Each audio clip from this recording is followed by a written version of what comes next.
معانا ومعاكم ضيف حلقة النهاردة صاحب القضية محمد مجدي قفشة. منور يا قفشة والله. في البداية كده نحب نعرف منك ايه الحكمة اللي انت ماشي بيها في حياتك؟ بص يا ابراهيم، الحكمة اللي انا ماشي بيها في حياتي لا تقول لي بحر ولا بسين، الترومبة هي البروتين. قول لي كده يا قفشة، انت ايه رأيك في محمد عبد المنعم؟ بص يا ابراهيم، هو بصراحة يعني الناس كلها شايفة ان عبد المنعم لعيب مغرور وشايف نفسه وبيتعلق على الكورة، بس انا بقول لك يعني ستوب. انت بتقول ايه يا عم انت؟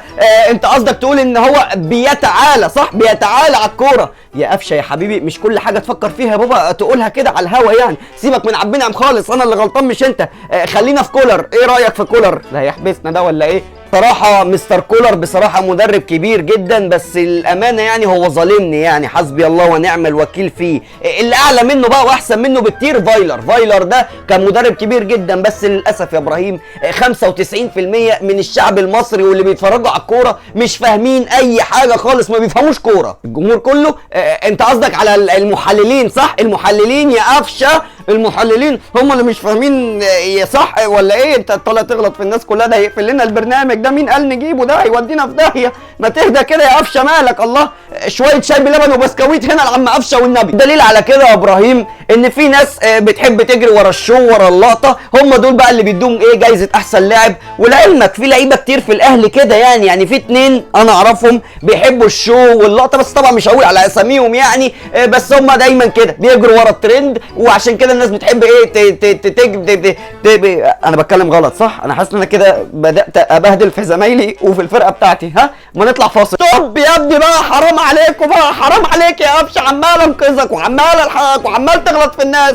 انت هتتكلم عليه يا عم؟ انا ماشي يا عم، هي شكلها اخر يوم ليا هنا في القناه. حرام عليك يا قفشه، قطعت عيشي يا اخي. الله، في يا ابراهيم مش انت اللي قلت لي هنعمل حلقه سوا واتكلم من قلبك واتكلم بتلقائيتك يا جدع؟ طب خد هنا هقول لك على حاجه، بس استنى، انا في موضوع مهم قوي كنت عايز افتحك فيه يعني.